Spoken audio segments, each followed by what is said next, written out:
If I were 18 again, knowing what I know now, there are some college majors I would never touch.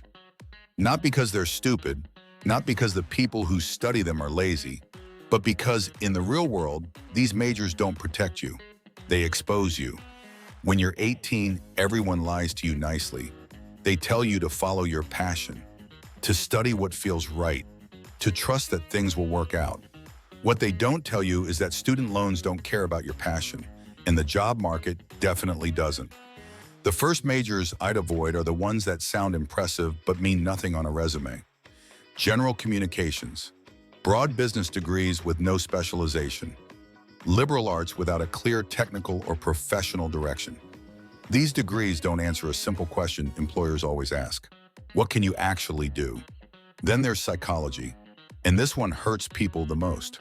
Psychology sounds deep, meaningful, helpful, but without a graduate plan, it's a trap. A bachelor's degree in psychology rarely leads to a psychology job.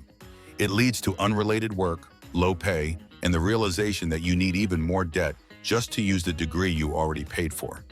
Sociology is another one I'd stay away from unless there's a very specific plan attached.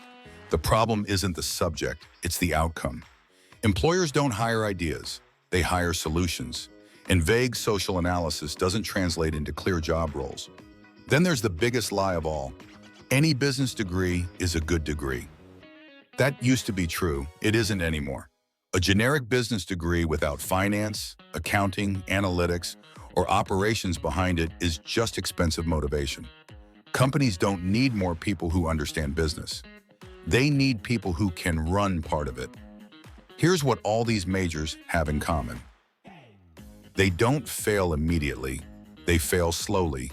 You graduate hopeful, you apply everywhere, you get interviews that go nowhere. You take jobs you didn't need a degree for. And meanwhile, the loan balance never stops staring at you. The worst part isn't the money, it's the confusion. You start thinking something is wrong with you, that you didn't try hard enough, that you need another degree, another certificate, another loan. And that's how people get stuck for a decade. If I were 18 again, I wouldn't ask what sounds interesting. I'd ask what creates leverage. What skill is hard to replace? What problem people will still pay for when the economy slows down and AI gets better? Because the degrees I just mentioned don't fail because they're useless.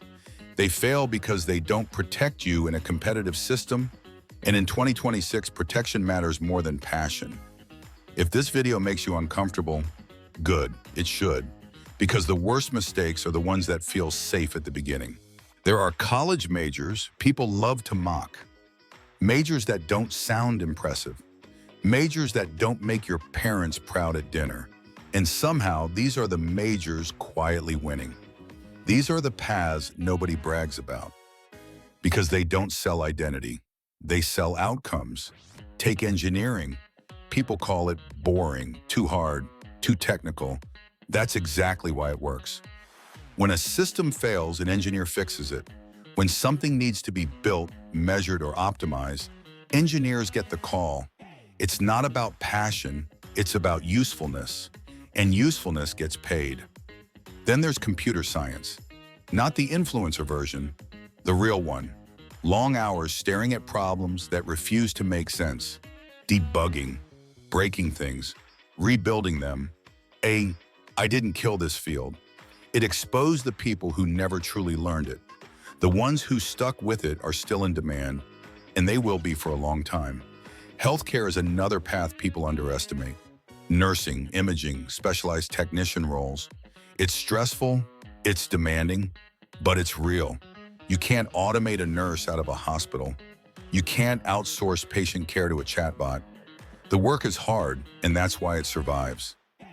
Accounting is one of the most disrespected majors out there. People think it's dull, lifeless. But when the economy shakes, accountants don't disappear. They get busier. Compliance, audits, risk, regulation. It's not flashy, but it's foundational. Companies don't run on creativity alone. They run on numbers that have to be right. Then there are the paths that aren't even traditional college majors. Trades. Electricians, HV, AC technicians, plumbers, welders. People joke about them until something breaks. Then they pay whatever it costs. These careers don't need prestige. They need demand. And demand is undefeated. Sales is another one people misunderstand. Real sales, not motivational speeches, real pressure, real targets, real rejection. It's uncomfortable, it's unstable, but it's tied directly to results. If you can sell, you are never truly unemployed. What all these paths share is friction. They're hard. They require discipline. They don't flatter your ego. And that's why they work. The modern economy doesn't reward intention. It rewards output. It doesn't care how smart you sound. It cares what problem you solve and how reliably you solve it. People chasing status often end up stuck. People chasing leverage move forward quietly. If you choose a path that people laugh at today, but pays you tomorrow, you're doing it right. In 2026, the safest move isn't choosing what feels meaningful. It's choosing what makes you difficult to replace. Remember this, prestige fades, skills compound, and the people who understand that early never need to explain themselves later.